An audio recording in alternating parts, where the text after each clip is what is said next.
The following race after that was at L, it was with Messer. Person to blame for that is myself. I've messaged Messer for the race. He said not right now, and then I think it was like a week later, you actually messaged me and you said Messer's out tonight and he wants to run. And me being me, I love racing so much that night when you messaged me, I was at home, I've jumped up, I've called unks, I've made him get the car here, now I'm driving there, I've done a pool and it's gone into limp mode. But nonetheless, it doesn't matter. I could confidently say that Messer can't sit with that car. And Confidently say that? Yeah, 100%. Mess knows that too. No, all jokes aside, right now, he can't sit with that car. Mess is a very fast car as well. Mess is very fast, but you see the race with Verk, and I know that this car's faster than Verk. That night, the way they raced, both of them, if this was out, none of them could have sat with this car. Yo guys, and welcome back to another episode of the Racing Talks. And today we are at Throttle Motors with some of you knowing him as A90 Jerry, but I know him as Harvey personally. And this is the man behind these two cars that when they go out racing. Harvey, how you doing today? Hello mate, thank you very much for having me first of all. I'm doing very well. We're here at Throttle Motors today. Yeah.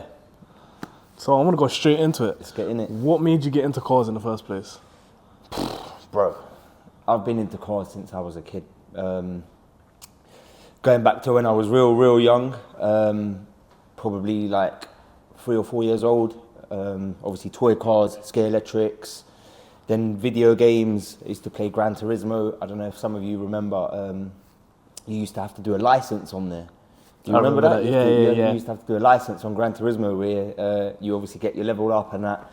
So just obviously through my childhood, I was into cars, and my uncles, they both had quite fast cars when I was growing up. One of them had a Subaru, the other one had an Evo. And then it just carried on going, bro. So like, your uncles had a rivalry from young. That's what it sounds like to me. So they were just petrol heads as much as I am. Like I said, as I was growing up, when I was young, one of them had a Supra Mark III. He also had a Renault 5 GT Turbo. Serious cars. The Supra, the Subaru and the Evo times, obviously we'll get into that a bit later on. But yeah, they were both very fast cars. A lot of people will remember them for them cars. But yeah, they've always kind of been into their cars, which like got me into my cars. And I used to just go joyriding in their cars, to be fair with you. So where would you say like the car journey for yourself started? Like obviously you grew up young with the cars, but then where did your personal journey start? So to be fair with you, when I was 16, I had a BMW E30. I got that because of my youngest uncle. You haven't met him actually, Unks' younger brother. Okay. Moon. Basically, what it was is I had a crosser, a RM 250 two-stroke, and he basically didn't want me riding it. He's like to me, sell it. And so I got rid of it. That's a dirt bike. Yeah, dirt bike. Yeah. So I used to be into my bikes as well. Like I said, I'm just a full-on adrenaline junkie, petrol head. Like I just love it, bro. So yeah, he made me get rid of the RM. It was my 16th birthday. I remember it. We had to go to, I think it was South Wales or North Wales, somewhere called Grenade. And we went and bought a E30 325 Sport. Bro, back then we paid £3,600 for the car. In today, if we sold that car today and we still had it, it would be worth about 25k, bro. It's mental. So I've actually seen the way the cars have like gone up in value and stuff. But so that is when I would say I actually got into cars, and it was like set in stone. I was 16, bro, and I had an E30. You didn't drive it. I couldn't drive it. Though. So even when I was 17, I couldn't drive it. So what it was, my uncle had a yard in West Drayton, massive yard. And bro, I used to go drive to the back and just sit there and just doing donuts in the car, donuts. And he used to come walking to the back. He used to just be screwing at me. I'm just tearing up this E30. I'm just absolutely obliterating it. And obviously I didn't appreciate it at the time because I didn't know what it was. But yeah, so that's probably where it actually started off. And I really got the bug and like the love for cars, and it didn't stop, bro. Then after the E30, where'd you go on from there? So the E30 stayed for quite some time, to be honest. I think I had that for about 10 years. I had that for about 10 years. So when did you get rid of it? When I was probably, not 10 years. I think we had it for about 8 years. I got rid of it when I was about 22, 23. You never see the E30? The red one? Oh, you're talking about that car? Yeah, the red E30, bro. Okay. That one I got that when I was 16. So... Not a lot of people hold on to their first cars for that long. Bro, you know what it was like an investment car. It wasn't just a first car. We knew that car was going to appreciate in value as much as it did. Obviously, I didn't have it until today's time. So when we sold it, I think we got about 15k for it, which is still a lot more money than what we paid for it. And you enjoyed it, I'm assuming. Bro, to be fair with you, that car, in all honesty, made me the driver that I am today. Because there's no traction control, there's no ABS, there's no nothing with that car. Just vibes. And when I was 18, I actually got put on my uncle's trader's policy, the younger one that I'm telling you about. Like, he really put me on with this car thing, bro.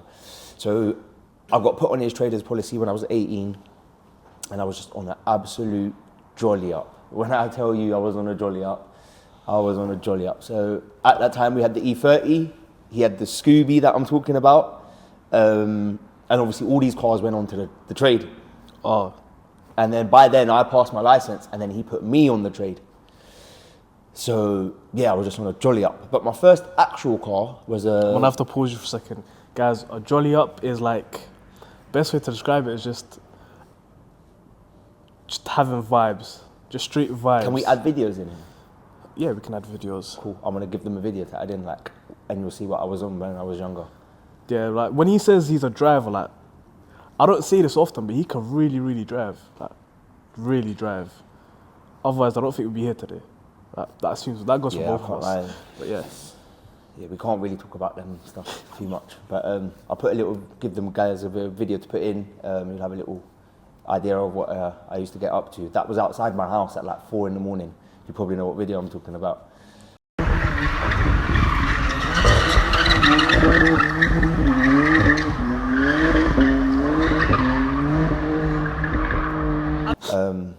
I don't even know how my mum didn't kick me out of the house, to be fair.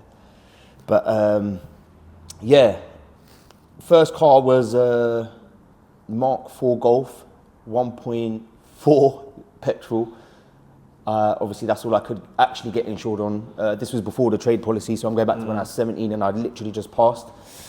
So yeah, that was a Mark IV Golf 1.4. I was absolutely in love with it. Thought it was the best thing ever because obviously I was cruising. I had a Momo steering wheel, 280mm, tiny little thing. I had 3 SDM wheels on it, slammed on the floor. I must have gone through about 4 or 5 sumps, 3 or 4 drive shafts, just because it was obviously scraping all over the place. But yeah, they were the good days. Yeah, that was the first car. After that, I got Audi A4, 1.8T. This is like tuner's dream back in the days. Yeah, so bro, when I think I was like 18 when I got that. That was obviously the beginning of the year, so before like the end of the year when I got on the traders. Yeah. And when I got in that car, obviously it was like my first turbo car and stuff with the dump valve, and bro, I just was again a menace with that car. I've got a friend who owned a garage at the time, Mo, his name is as well, funny enough. And I took the car to him, and I had a thing called a watt box. It's like a little... Like a sub? Nah. It's like a race chip thing? It's basically like some little computer you put in the car, yeah? And it would make it like flat shift, pop and bang, like a launch control thing. It was just the most pathetic thing ever. It's just like a JB4, but like... I don't even know what it was, bro. It was just something called a watt box, and obviously back then, it was like a thing. And then, yeah, I went to Matey, we put it in, and bro, a lot of people will know me from that car and remember me from back in the day, and I was just, bro, I'd be coming past your house at like 2 in the morning, just bang, bang, thinking it was the coolest thing in the world. Right? And now people come past my house and do that, I'll get fuming. So apologies if I was coming past your house at that time, however many years ago. You know what they say, what goes around comes around. You know what I mean? Bro, it's bad stuff. I was bad, and now I feel it, because when I hear people doing that outside the house and stuff, I'm like, oh my God, is that what I used to do? But yeah, it was good, man. The progress with the cars was slow, but it was, and then it just jumped. Obviously, like I said, at the end of 2018, I got put on the traders, and then I had access to everything, bro. I was out there. The boys will remember I was in the Scooby, all sorts. Sorry, at one, but I forgot this one. Just before all of this, I used to nick my mum's car. She had a 320D M Sport. And quite a few of my friends, they used to call me 320D because, bro, I used to just be everywhere in her car. Obviously, she used to come home at like 5, 6 o'clock after work, and that was it. I was in the car. Let's go pick the boys up. We're going to the car show. Was this E46? Nah, E90. What are they, E91, I think it is, or E92? The saloon, the saloons. Like E90? Yeah, E90. 320D M Sport, bro. It was so much fun. I can't even explain it to you, bro. And then, Then we went, obviously, back to the end of 2018, and I got put on the traders. Then I had access to the E30, to the Scooby. I was just in all of them, bro. Just. So was this 2018 or when you were 18? No, I was 18. Oh, okay.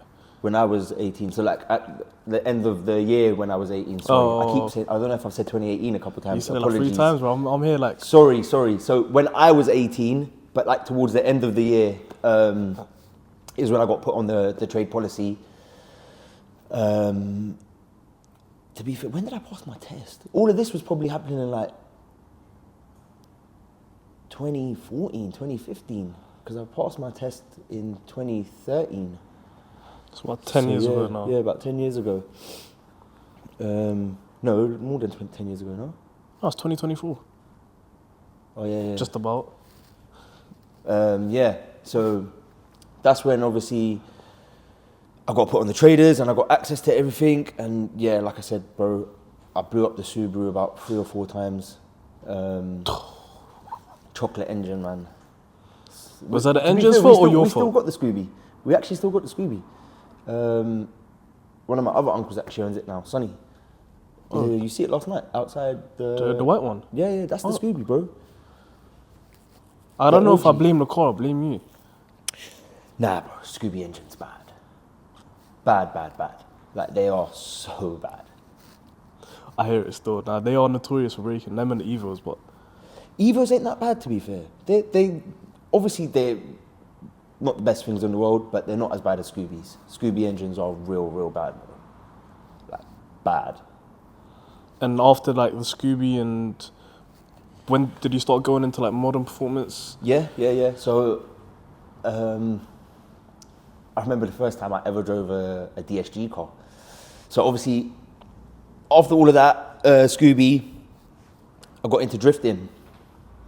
Had loads and loads of E36s. I've done loads of drift days, crashed loads of them, smashed loads of curbs. The full works, bro, to be honest. And then we got into the modern cars. The first actual modern car that I drove was a Golf R. It was a rental, actually. And I fell in love with it. You know, you're fitting a stereotype right now. Yeah, of course. But it is what it is. I'm that guy. Listen, like I tell you, when that age, I was on a jolly up. I was just a petrol head. I couldn't afford to go buy a Golf R. You get me? So I was renting one. I wanted to drive one. I remember when the first time I drove it, it was like a kid in a candy store. I'm just flat out, the car's changing gear for me like that. And it's just, I'm like, oh my God. Like, what the fuck is this? Literally, like, what is this? And I thought it was the fastest thing in the world. Honestly, and a couple of the boys will back me up, we thought Golf R's was the fastest thing on the planet at the time. If we was in a Golf R, you couldn't come and race us. We're the fastest on the road. But obviously it's just because the DSG gearbox, how everything felt, it just felt crazy, bro. It just felt mad. But yeah, that was the first time I got into like a modern car. And then obviously probably a year or so after that, I ended up getting a S3. Okay. Fitting another stereotype? Yeah, again. Are we going to pull out the race card? I'm not too sure. But yeah, got the S3, and basically I had there's a friend of mine. I basically called him up one day, and I'm like to him, "Bro, I need my windows tinted. Where can I go to get my windows tinted?" And he sent me to the one and only Wrench. So that is where my journey started, with Wrench and Ray and Hamid. So my friend Tank sent me there. Obviously, I'd never been there before. I'd seen them on Instagram once or twice, but I didn't think that they were in like the area. I didn't think they were in Hayes. Like, bro, this was time ago. I'm talking about. Nah, I know what you're talking about still. Like I a do know very, very long time ago. So I thought Wrench was like a big garage out of the area and that. Yeah, so like when you see the Insta and it's like, yeah, these lot course. far, I was like, yeah, these lot far. They just told me, bro, they're in Hayes. I'm like, what? So obviously I've gone there, pulled up, window. They tinted the window straight away, and then yeah, that was it. I think like I just got headlocked. Basically, bro, I got headlocked. I decatted the car. We flashed stage 2 on it, and I can't lie, that car was actually really quick. That car was so fast, bro, for what it was.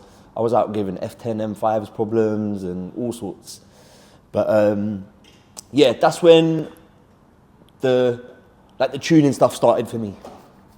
Obviously, like I said, back in the day we had the Scooby and the Evo, but I wasn't really into all of that then. Like my uncles and that dealt with it. Obviously, I'd go to them to the mapping stuff and whatnot. Like I'd go out with them racing. But for me, yeah. You never looked into it? I loved it, but I just wasn't old enough. Do you know what I mean? I wasn't old enough to get involved. And that's what I really wanted to do. I would always go with them. Like they took me to events in, there used to be an event called 30 to 130 for Evos and GTRs back in the day, bro. This is old. It used to be at a place called Murham Airfield in RAF Airfield. So I used to go into them things with them. But for me, yeah, with the S3 and stuff, that's where obviously the tuning stuff started, and that's where it actually really got into it. I didn't have that car for too long, to be fair. I don't even remember when I got it and got rid of it. I had it for about 7 or 8 months, but what happened was I got it when the facelift first come out. So the 66 plate, my car was a 66 reg, and it was one of the first facelifts, S3s. And what happened was I blew the gearbox in it. Oof. And there was a big investigation about it because it was the first facelift gearbox that I'd blown up, like in Audi. So I remember they gave me a courtesy car, and the S3 was in for like, I think 2 weeks, 2 or 3 weeks. And luckily enough, because there was some big investigation going on with why the gearbox blew. They wanted to know, obviously, why it happened, what happened. They didn't know it was tuned, did they? They didn't know it was tuned. I already know where this is going.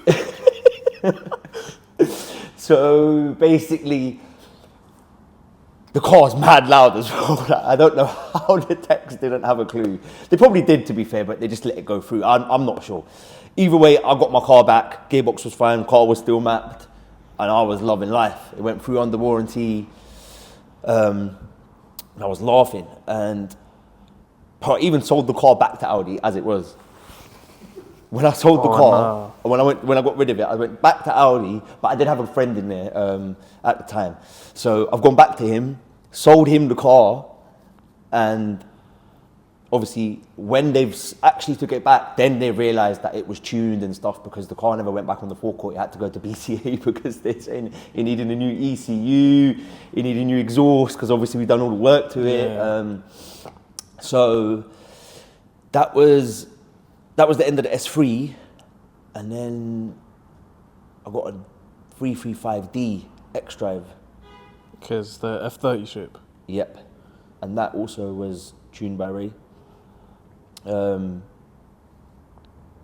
but unfortunately, I had a crash in that car. That was, I didn't have that car for that long, to be fair. I think it was about 3 months, 2 months maybe, or 3 months max. And my talent ran out a bit. I learnt my limits, should we say.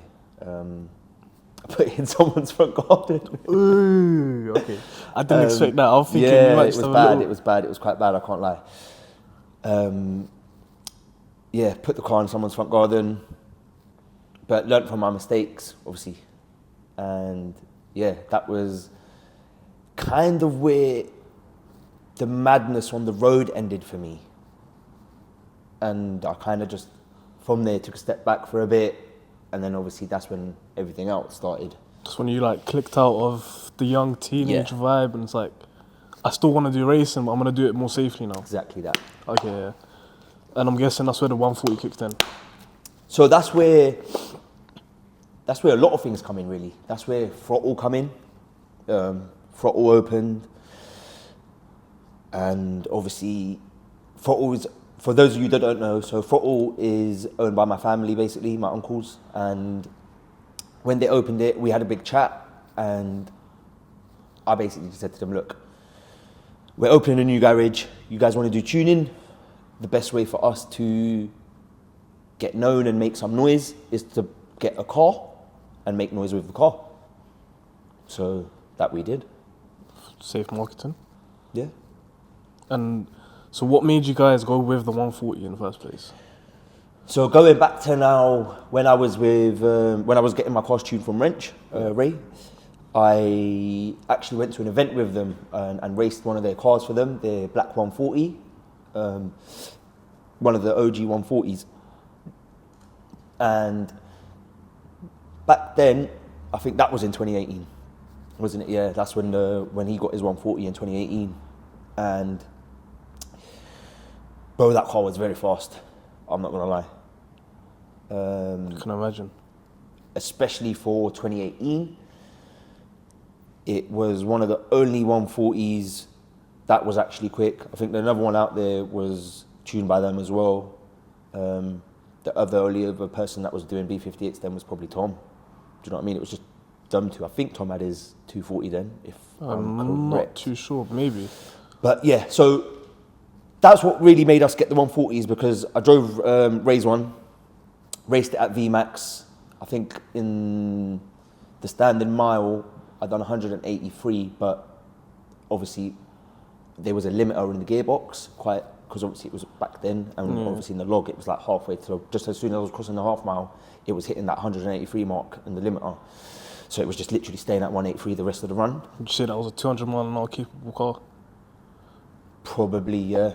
I can't lie. Obviously, a mile is very long. Like, we'll get to it, but the RS3 done 196 in the half mile. So a mile is very, very long. Do you know what I mean? But yeah, so that's where our 140, Throttle's 140 come from. Obviously, B58 game, I thought that's where it was happening. So we got into the 140, and I think it was about maybe 3 or 4 months after that, I said to Unks to get the first RS3 that we had, the black one. Yeah. So the two best, that, in my opinion, B58 and the Dazza. I said that's what we need to get into and try to compete with everyone else. Now, obviously, my love for Santa Pod has always been there. I've been going there since I was a kid, again, with my uncles. All of my cars that I've mentioned to you have been to Santa Pod. The E30, the Scooby, I had a couple diesels, they've all been there. So I obviously knew that it's going to be tricky to get this, like the 140 to go to Santa Pod and do well, with it being rear-wheel drive. But I also knew that no one's not really doing it. The couple people that have tried haven't succeeded. So I felt like there was a bit of a gap, and I jumped on it. And obviously that's another story of how I met Osprey. Yo guys, sorry about that. We had to have a little break. It got a little bit cold in the garage, so Harvey had to go get his jacket. But Osprey, where were we at? You were talking about how you just met him. So, yeah, the 140 came about. Obviously, so we got Throttle, we got the 140, and we started modding it. Started modding the 140. It was just basic stage 2. Got a full exhaust system done on it, bi-styles dynamic, and then hybrid turbo come, MEF kit, Dorch stage 2 high pressure fuel pump we put on that, and a CSF charge cooler. Engine was completely stock. Gearbox was completely stock as well. Because obviously back then there was only a pure. That was the only solution, and spending that much on a gearbox back then wasn't viable. No, that just wasn't. I think they were probably about 10,000. Yeah, but that's what. By the time it got landed here, it was like 7-8K. So yeah, that wasn't an option. HP 70 was like a thing. The conversion at a time. So the HP 50 boxes were just going so cheap. So it made more sense to me just to stack up on them, and if it blew, to just keep replacing it. Do you know what I mean? So that's what I did, and luckily we didn't have to use any. So we started modding it, and funny enough, that's actually when I met you as well. Yeah. In the 140. Literally. I actually pulled up on you. I was on, and I went back to the ASBO me for a couple months. So yeah, we was modding the 140, and then, like I said to you guys, I wanted to get to the track. I wanted to get the quarter-mile record, but I needed slicks, and I didn't know nothing about them. And that's where Osprey comes into it. That's how I meet Chris. So one night, I'm in bed, I'm on my phone on Facebook, I'm scrolling through, I'm in a marketplace, and I just typed in 140 slicks. Nothing's gonna come up. Just trying your luck. And something come up. I'm like, no way. Who's this guy then? I've clicked on it. His name's Chris Smith. I'm looking. It's a picture of his 140 with like the Husiar tyre and the wheel. I'm like, no way. I'm like, someone's already in the UK with this. I'm like, all right. So I messaged him straight away. I'm like, hi mate, I'm trying to buy your wheel and your tyre. He's like, because what it was the advert was for the wheels. It wasn't for the actual tyre. Okay. But you saw the fact they had the tyre and the wheel together, and yes, like, and I was like, yo, I need that. Yeah, want it, I need that. The car was ready for it. Do you know what I mean? Because the weekend before this, the weekend before it, I think I went 10.5 or 10.6 on R888s. Yeah, I remember that. 10.6, I think. Yeah, I think it was 10.6 on R888s. And I knew that, yo, if I can get slicks, this car will go in the 9s. It just needs to launch better. So yeah, that's when I was looking for the slicks, and I found Chris, and then I messaged him, and he replied back to me. He's like, hi mate, the wheels are for sale. Like, I got a spare set of wheels for sale, and I can point you in the right directions for the tyres. So I went up I met him like halfway from London and Colchester, got the wheels off him, got the tyres, and we started speaking, told him what I was trying to do, showed him the car, and we just clicked, bro. Like, I can't explain it, but like... Oh, did he? Huh? Bro, Take it off his... none of that funny man shit, but yeah, he was the man that I was looking for, bro, because he just took my racing career and my life from here to like up here, bro. He elevated me mental, bro. I've got so much love for that guy. So basically, he showed me where to get the tyres from, got the tyres, put them on the car, and the first time I took it out on slicks, the car went 9.8. And Off the rip? Off the rip, bro. I went with Johnny, you know Johnny. It was just me and Johnny. We loaded the car up on my truck. It wasn't even a private test day. It was a run what you brung, but it was dead. It was in September. September 2020, because that's when we got the car. And me and him just drove up there, and obviously for those of you that know Gianni, you know he's not really a cameraman. So I'm telling him, brother, listen, you got one job. You need to video the car from the beginning to the end and get the time, because any of the runs could be a 9. So this is the first one that we've gone out. He's gone up to the stands. He's there. He's obviously got the video. He's done it, everything perfect. And yeah, it went 9.8 at 147, I think, maybe, or 146, something like that. And that was the first 140 in the world into the nines. And bro, I was over the moon. Would you say it was like a fairly simple setup, or did it take adjustment to get there? Nah, bro, it was really, really simple. Our setup was so simple. We had a wave track LSD. Like I said, we had a lot of meth, so port meth and charge pipe. That was on the Pure 800 that we done that 9.8. Pure 800. Dork stage 2 high pressure fuel pump, the charge cooler, and that was really it. Engine was stock, gearbox was stock. Suspension wise, was there anything done to it? You've always thought I've had some secret about this. Genuinely, you always ask me. It just always sat good, so I was like, I've always wanted to know. We've always kept it. So we had lowering springs on the front, just lowering springs and stock suspension on the back. But every time I tell these about that, it's stock suspension on the back. They don't believe me. But even this is on stock suspension. But obviously we'll get to that. Yeah, so really simple setup. That was went 9 in 2020, and then the season ended quite soon after that. So we whipped the Pure 800 off, and obviously now I'm good friends with Osprey, where obviously he's helping me a lot. He obviously knew about the 140. He said, look, I want to help you guys out, Throttle and like Osprey, obviously, with the 140, and we got a full frame kit from Osprey. It was an OP1000, it was called. We was the first people with it. It was based off a Pulsar Turbo, which I still run today. I'm obviously now sponsored by them. So Chris made the whole kit for the car. We put that on there. I don't think we changed much, to be fair. Literally just the kit. Just the kit we changed. Changed the turbo kit, and then got the car back out. And same, just I think for that whole year, again, I was the only one in the nines. The car went a bit faster. The issue I had then was boost off the line. Obviously, I was quite new to the game.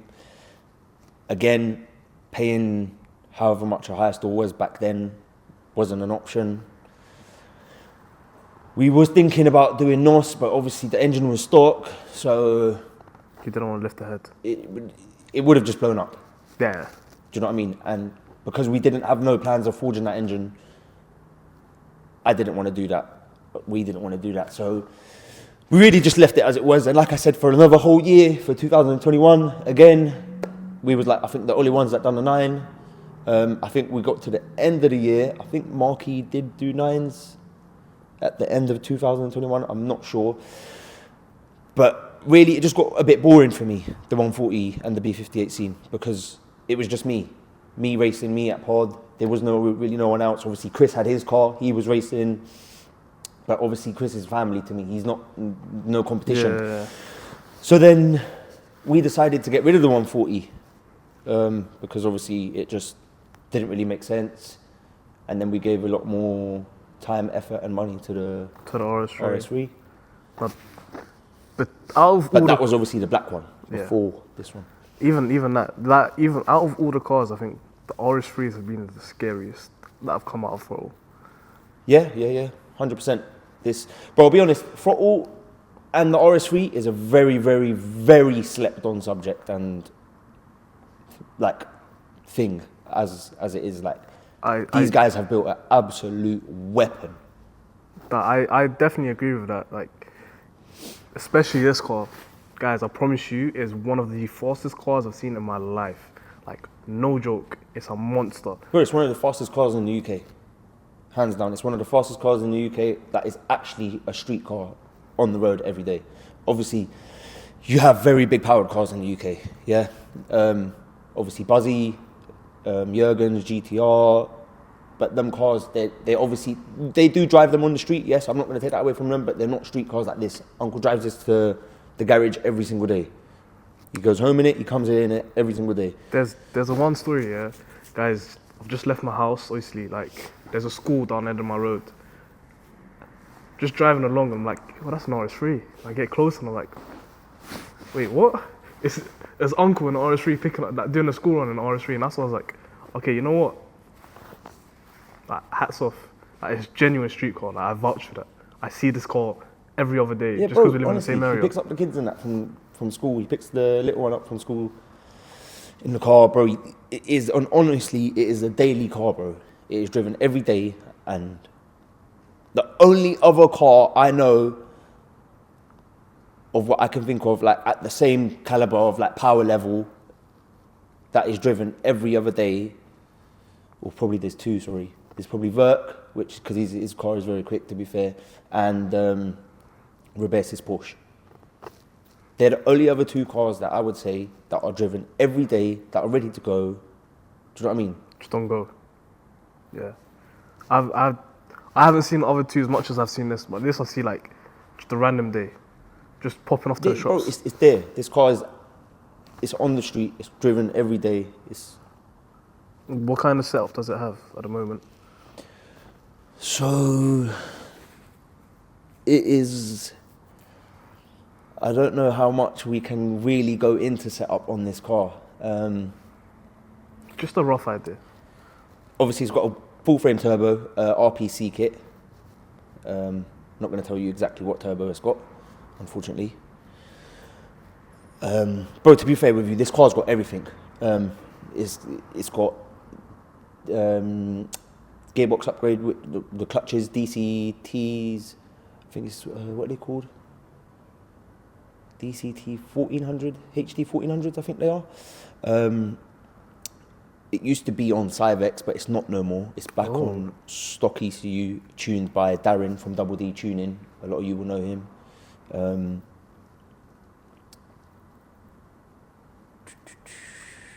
Obviously, fully built engine by Tim Radley from Race Developments.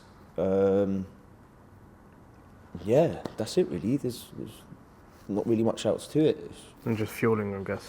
All the fueling in the world. It's got big radium kit.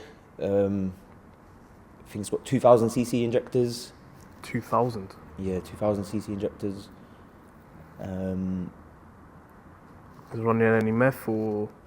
Yeah, it runs meth, but it's not meth dependent. It just runs meth for cooling. Okay. So like, if the meth can be on or off, it doesn't really make a difference. But obviously, it's always better to just have it there for cooling. So we do run it, but like I said, it's not meth dependent like the 140 was. The 140 was a methanol car. Like it needed meth to be that fast. Okay. And so obviously with this, like, I would say this is like a dark horse because in the sense of it's always been in the shadows of the 140, it's somewhat in the shadow of the Supra. Yeah, I think it's the most potent out of the lot. And it's had a lot of controversy in the past. Yeah, so like I said, bro, it's just a really, really slept on car, bro. A lot of people sleep on this car. It's had a lot of development. It's had a lot of different setups. It's had every TTE turbo there is, 700, 777, 855. Then it's had 2 full frame kits on it. Like I said, we had Cyvex, we took Cyvex back off. It's a very, very fast car. There's, I don't really think there's much that can really chat to it right now, to be fair with you, especially on a roll. On a roll race, this car is different gravy. It's a big claim. That's a very big claim. But in the past, there's been a couple races that it's gone out to. The first one I want to ask you about. The first one, there was a race with Campanza. Okay. How did that come about in the first place? How did that come? Honestly, I actually can't remember how that come about. I don't know if I called him out or not. I don't know if he wanted to race us. I'm not sure. Possibly. Oh, actually, no, hold on. It's coming back to me, the culprit. Uncle Ray. Smalls, the little shit, and Uncle Ray set it up. That's how it happened. So I think Smalls actually told them that we were still on the TTE 855 on the hybrid setup. Oh God. And we wasn't. We was on the full frame. And Ray obviously sent him out to race us. And the car was obviously a lot quicker than the G80, which it would be, of course. Do you know what I mean? Yeah. But at the time, I thought something sus was happening because I know Ray. I know Ray very well. And I thought, there is no way this guy is sending him out to race us if he knows that we're on the full frame. Like, But then you learn afterwards it was Smalls. yeah, then I realised afterwards, Smalls was doing Smalls things and had his little pot out just to... And yeah, the race happened. Good race though, it was good race. They took it well and yeah. Then the following race after that I think was... An L, yes. The following race after that was an L, it was with Messer. Person to blame for that is myself. There is no one else to blame, bro. An L is an L. The car was not where it should have been. It was her. Obviously, I'll be completely honest with you. See, we've never, like, the public itself, I don't think they've really heard your side of the story of what happened Nah, that they day. haven't. Obviously, because, bro, I'm not out there like that. I don't talk too much. But what it is I'm good friends with Messer. Nothing against Messer. We are very good friends. I actually messaged him. So that's how that started. I messaged him, said to him, did he want to run? And he said to me, obviously, at that specific time, he said, not right now. Obviously, I'm just getting the car sorted, whatnot. I said, sweet. Our car was obviously sitting there ready to go. It was fine, from what I thought. But I hadn't raced the car for a little while, yeah? But Unks, like I said, dailies the car. So he dailies the car, and these times it had all the seats in it and that. He used to take all the kids out. He used to go to car shows and stuff, and obviously because he's got little ones and they love it. So he used to take them to car shows, and we've got a Cyvex, like a Cyvex controller, which allows us to do a burnout, yeah? You press the hazards, and it goes front-wheel drive, and you can do a burnout. So he's there just doing his burnouts, this whole winter, whatnot, at the car shows, and then that's when I've obviously took the car after that. So, like I said, I've messaged Mesut for the race.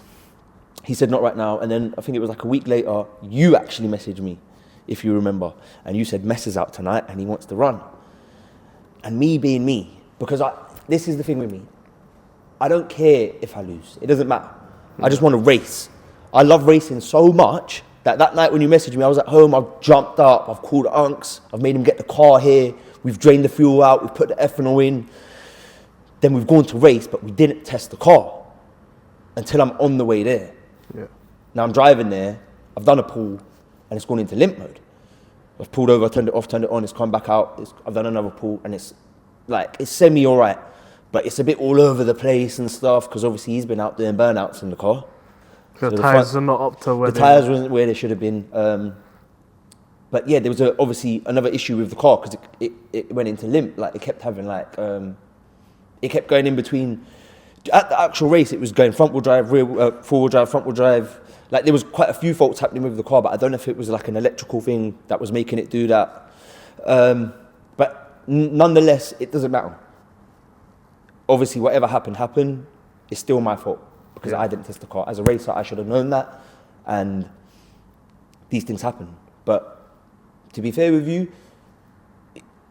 it was kind of good it happened because, again, that race, me losing that race, is what made us go and build that car to the next version that it was.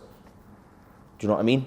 And now I could confidently say that Mesut can't sit with that car. And confidently say that? Yeah, 100%. Mess knows that too.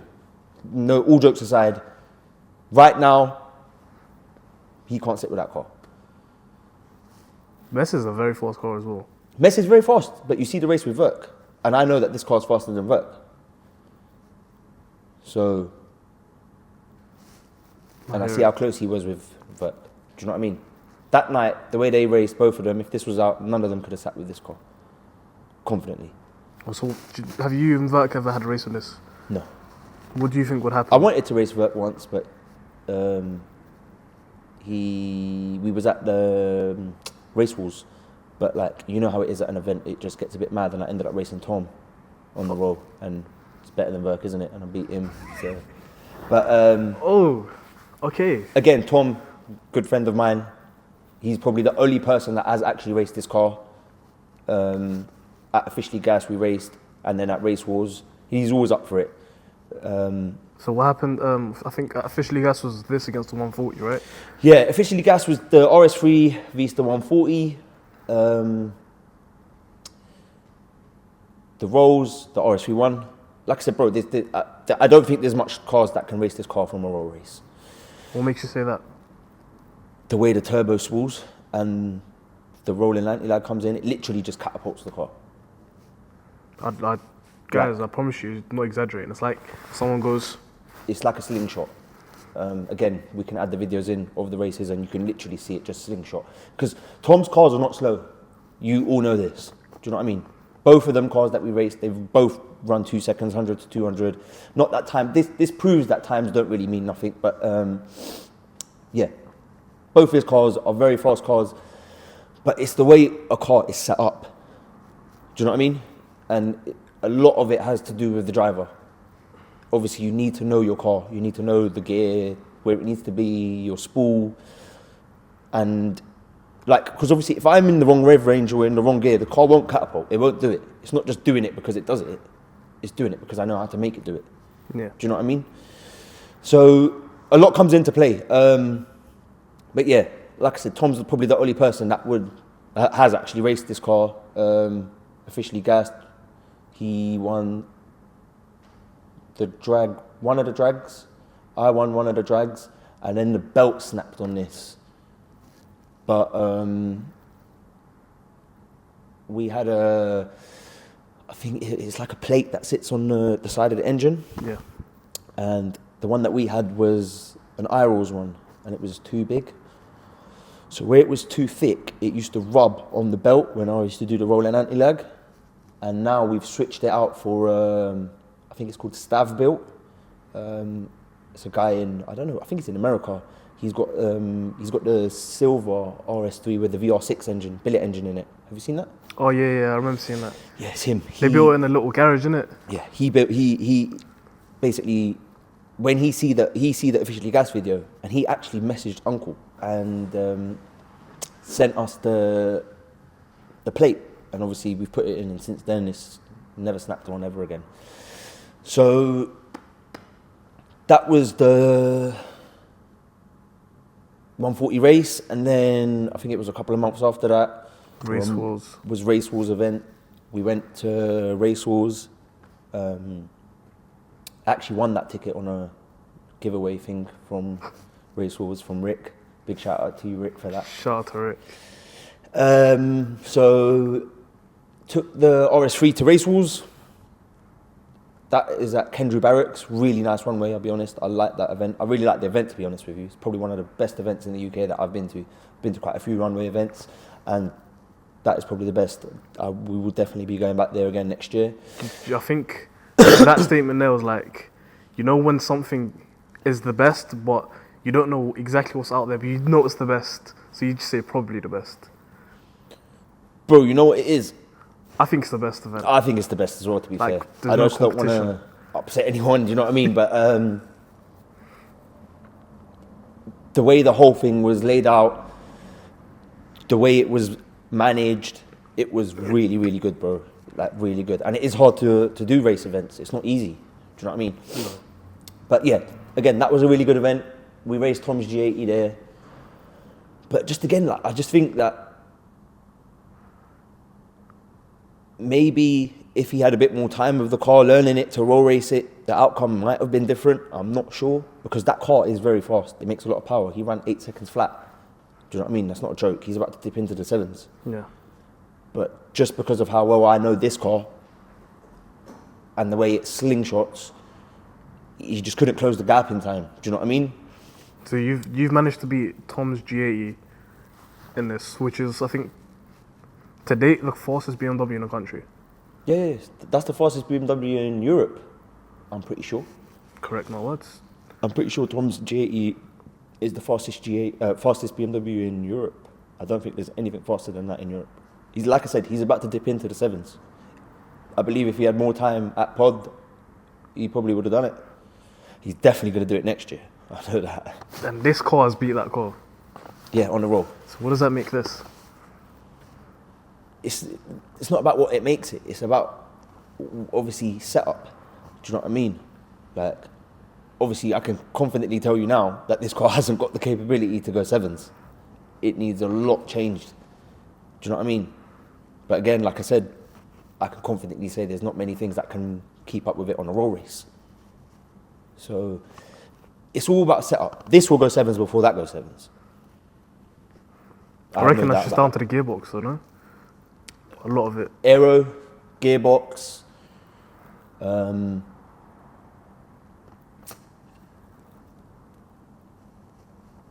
capabilities with the B58 engine, or the 58 engine, should I say.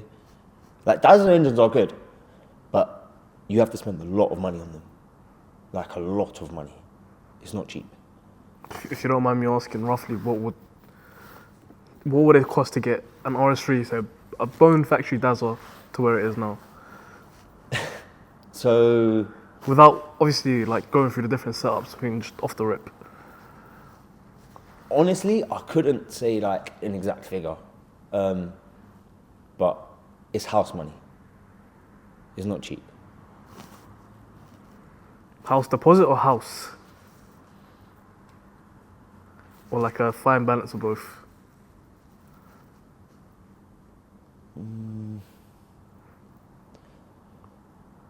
I'm just trying to get an understanding. Bro, in all honesty, to be fair with you, look, if you want to see something like this sort of money, roughly, don't take my word for it, but I'm saying, because obviously I haven't seen every single invoice, I haven't seen every single receipt, but I'm going to say from 80 to 100K. And just straight mods? Without the car? Yeah, probably. Wow. It's a lot of money, bro. These wow. Our built engine cost us nearly 20K, bro. It's not cheap. But our built engine has been going for 3 years. Do you know what I mean? It's done multiple 8-second runs. It's done multiple very low threes, high twos, 100 to 200s. It's done quite a few dyno runs, launches. It's been his car shows. It's been daily. It's driven every day. Like, it's been through the abuse. It's been worth the money, hands down. It's been going for so long, this engine. But I believe that it's because it's built very well. Bringing on to, obviously, you just mentioned the draggy times. And I think you just kind of proved quite a bit with this car. You said times don't always mean everything. A lot of people do believe that it does mean everything. Yeah, but a lot of people are scared of times. But again, in a race, it is always different. Like, to be fair with you, if I was to race someone, I couldn't care what time he's doing. It does not bother me one bit. Because anything can happen in a race. As you see yourself with the Messet race. Yeah. It doesn't matter. Anything can happen. Guys, we're going to have a quick break. It's absolutely blitzing here. So whilst we warm up, enjoy some clips. Be right back. Lucid, this be crazy! I did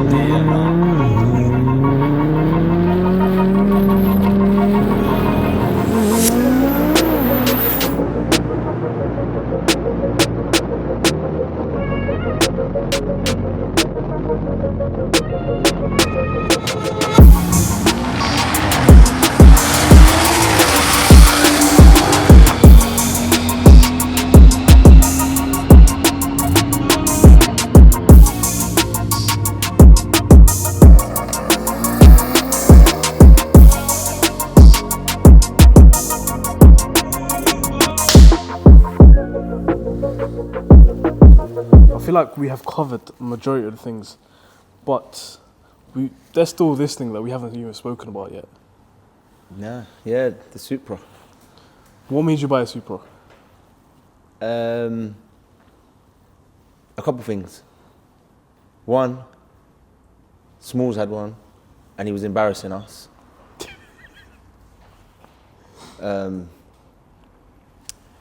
Two, of how capable they are. Yeah, I've been seeing the Americans going absolutely Yeah, wild in them. bro, the chassis, the engine, just everything about it, bro. The car is so capable, it's unreal. Like even this, obviously, there's rumours out there that it's not stock engine, but it's a stock engine. And for those of you that don't know, obviously I've got a YouTube channel, HP Racing 27. You can follow me on that in about a month's time, probably a little bit over a month, because obviously it's going to be New Year. We will be taking the car to Osprey, taking the engine out, all filmed, and stripping it completely down and showing everyone that the engine is completely stock and it's got 80,000 miles on it, and it's currently the fastest in the UK and Europe. So, like I said, the car itself, it's just so capable. It does what it needs to do. And yeah, bro, I love the look of it. I just think they're so good, bro. It does look very good. Now, with this particular setup, I think the biggest achievement is not the fact that it was the first Supra in Europe to go 8s, but the fact it's still a stock engine. Yeah, so stock engine 2-port.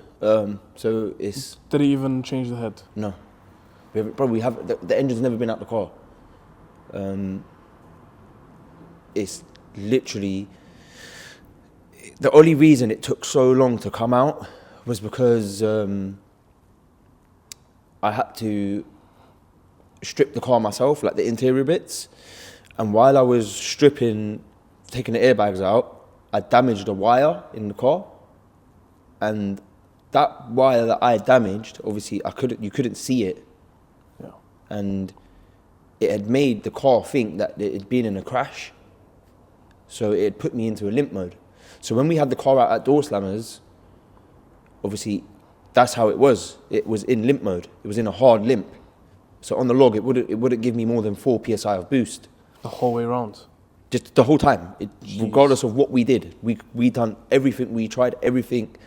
It would not give no more than 4 PSI of boost because it was in a hard limp, because I damaged the wire. Now, obviously,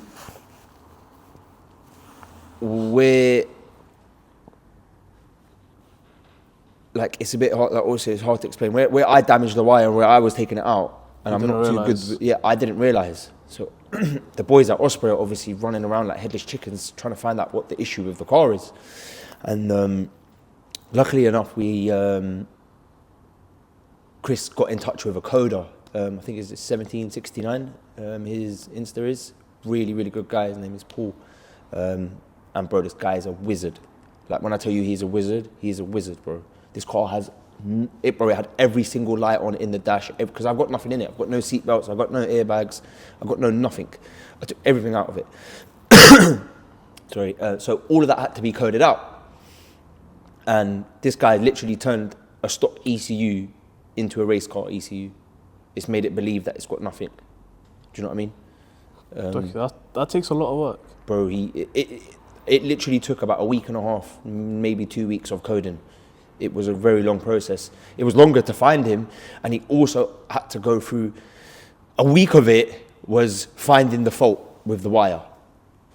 He actually obviously found that in the, while he was going through his codes and this and that, and he said, look, there's a damaged wire in this circuit or whatever, and that's how Chris found the wire. Then it was obviously another week for all this errors and all the codes and stuff. But as soon as he done that, and it was obviously done, the car was fine, we got it on the dyno, it was working, it was making boost, it was doing what it needed to do, and ever since then, it's done what it needed to do, Yeah, bro. so I was just going to ask you, being a stock motor 8-second car, what kind of trials and tribulations did you go through? And I think, is that your only issue that you've experienced with the car, or has there been other hiccups? So, bro, to be fair with you, I haven't really had the car out long enough to say I've had any issues with it. From when we actually got it making boost and tuned properly, I had the car out for 4 weeks in the UK. And in them 4 weeks, We went Sorry about that, guys. we went nines. We went nines quarter. We went threes, 100 to 200. We went eights quarter. We basically done everything Smalls couldn't do in a month. So that's a big shout out to Smalls. Nah, I'm joking. I love you, bro. But yeah, in 4 weeks we done that, and then I kind of wanted to continue the race season a little bit, so we shipped the car out to Malta. Yeah. And we went to the Howtech National Finals, and we entered the bracket class, and I won that. I come first place. From we was in the 9 second to 9.5 range, and that's it, bro. The season ended there, so I haven't really had no issues with the car. It just basically it's come out every time, and it's just done what it needed to do. Obviously, we've had like a couple teething issues, like we had throttle closures and stuff in the map. Just little fueling things. We had to upgrade the injectors. But I learned a lot, is what I have. Having the car out, having the 5 weeks with the car, I've learned quite a lot about the car. I know what I need to change for next year. I know what I need to not do in the car. It's just taught me a lot, bro. But the more seat time I get with the car, the better it will be. So 5 weeks, you went from running 4 PSI boost to 8 nines. Yeah. 8.8. 8.8. Correct 8.8? him. Yeah, we went 8.8, bro. Oh, I thought it was 8.8 8.9. at 152. Stock motor. Stock motor. Stock everything, bro. Stock what- motor. Well, not gearbox, sorry. We got... What mods has this car got at the moment? So, whole car's built by Osprey Performance. The only thing that isn't is the gearbox. It's built by Mem from Cirques. Big shout out to Mem. Box is actually coming out, and we're doing some upgrades to that because it is slipping ever so slightly. Because he didn't build the box to the 8s. It's a very basic box that I've got in this car. It's not a pure box. It's an ATS box. It's like a stage 1 kit. They're clutches and hubs, and I need to upgrade it to their stage 2 kit basically. So the box is coming out, that's going to get upgraded. Other than that, engine stock, it's just got loads of fueling. We've got a Nuke Performance surge tank. It's got another custom turbo kit made by Osprey. Chris made that himself. Pulsar Turbo, again, one of our sponsors. Osprey manifold. What size turbo is it? 7170. Okay. To be fair, we're not even tickling the turbo yet. Like the 8.8 run was on 38 PSI. So every time we try to go to like 40 or 41 or 42, the box just is not having it. So like I said, box is going to be sorted out. The other few little issues that we found, we're going to put pistons and rods in the car. We're going to forge it. Any head work? So I don't want to give away too much, but for next year, no. I'm probably going to just put pistons and rods in my car, stay 2-port, but I am building another engine on the side next year, which will be The full sand. the full works, the dog's bollocks, just everything, all out. We're speccing it for a 7-second engine. So that's the ultimate aim with this is to get into the 7s. Yeah, That's going to be a long journey. very, very well. I don't know. We'll see. It obviously a lot of it comes down to money. If I had the money, I'll go 7s in March when the track opens again. Simple as that. It's just the journey, obviously, with the channel, how it takes off, and if it takes off, what sponsors come on board, and that's just really it, to be fair with you. I have no doubt that obviously the car will do it. Chris and the team, they can build me a monster. As you guys have probably seen, they're building Jamie's car right now, which is built to go 7s. That's going to be very, very fast. So, yeah, it's just really a money thing. That's how long it will take, depending on when I can understandable. afford to go 7s. Do you know what I mean? Obviously, you guys, It's not cheap. building cars is not a joke. It's not cheap. not even just building it, just even racing them, bro. A weekend out at pod, minimum cost me like £500 each time. It's not cheap. Do you know what I mean? You got to pay for fuel in the truck. I've got to pay for fuel in the car, tickets, food for the whole weekend, all the other little niggly bits, ice, because the car needs ice. There's just so much, and it all adds up. And at the end of the weekend, you're just like, you know, do you know what I mean? But next year it should be really good because I'm planning to enter quite a few events where we can win some money back, and do you know what I mean? So it should make it worthwhile, give a purpose to it, make it quite fun. So we've got big plans for next year, big plans. Guys, make sure you lot follow HB Racing. Harvey started a new YouTube channel, and it's going to be some good stuff. Very good stuff. I've seen some of the behind the scenes, and it's going to be fun to watch. Make sure you lot are tuned in. And I think that's where we're going to wrap it up for the day. Yeah. Can't give away too much because we have got another section coming out. A new format that you lot haven't seen yet. Make sure you're locked in. All good?